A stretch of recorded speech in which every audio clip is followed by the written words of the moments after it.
Si Slater Young ay isang entrepreneur, actor, engineer, model and television personality from Cebu. Ipinanganak sa isang pamilyang Chinese-Filipino.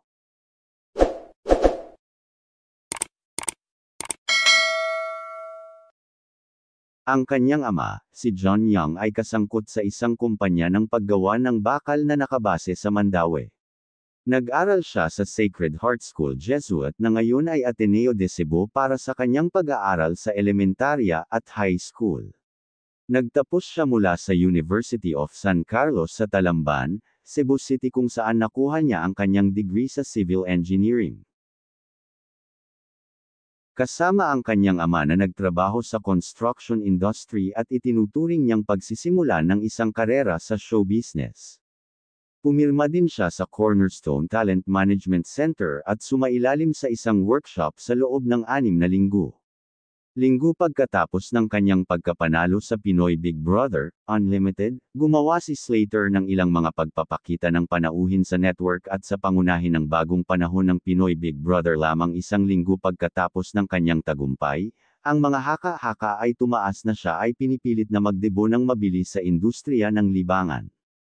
Mula nang siya ay nagretiro mula sa showbiz at nagpa siya na mag-focus sa kanyang sariling negosyo, ang manufacturing lightweight concrete na tinatawag na light block.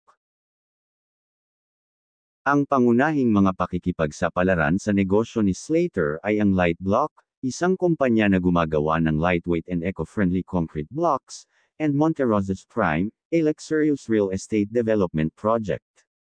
Siya ang CEO ng Light Block at isang pangunahing figure sa Monterrosas, na nagsasangkot ng isang pakikipagtulungan sa 8,990 holdings sa pamamagitan ng kanyang kumpanya na Sky Estates Construction Corp.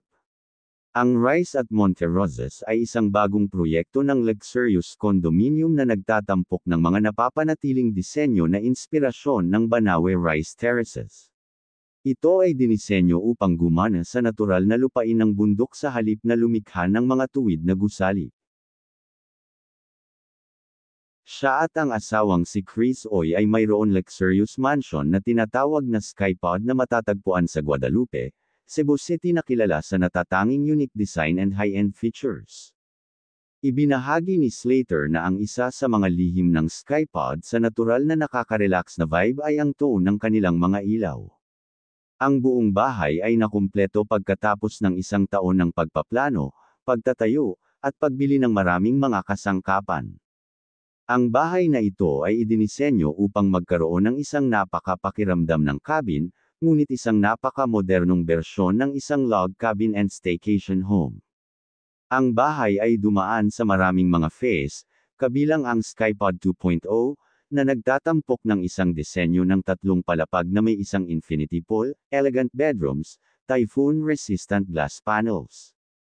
Ang pagtatayo ng Skypod 2.0 na pinamagatang Monterrosas Prime, isang string ng mga mamahaling bahay na matatagpuan sa gitna ng Cebu, na ipinagmamalaki ng mga nakamamanghang tanawin na hindi tinatanaw ang kalangitan ng Queen City of the South.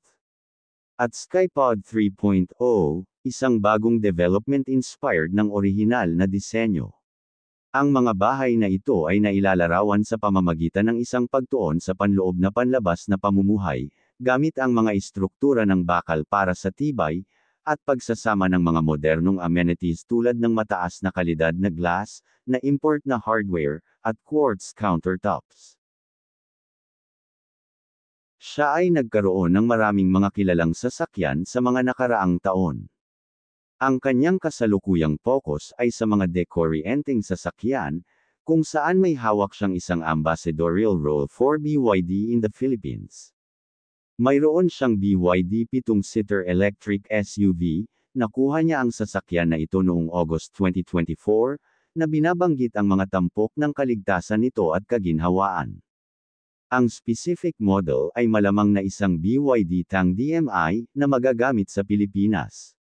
Nagkaroon din siya ng isang Toyota FJ Cruiserwide, at Hyundai Creta. Ipinahayag ni Slater na sa kabila ng pagiging nasa negosyo ng konstruksyon sa loob ng 2 dekada, hindi siya nagmamay-ari ng anumang, mga mamahaling kotse, sa loob ng mahabang panahon, na bahagi ng kanyang paglilinaw kapag tinutugunan ang mga paratang sa publiko tungkol sa kanyang kayamanan. Ang kanyang mga post ay madalas na nakatuon sa pagiging praktiko, engineering, at pagpapanatili sa halip na luxurious branding.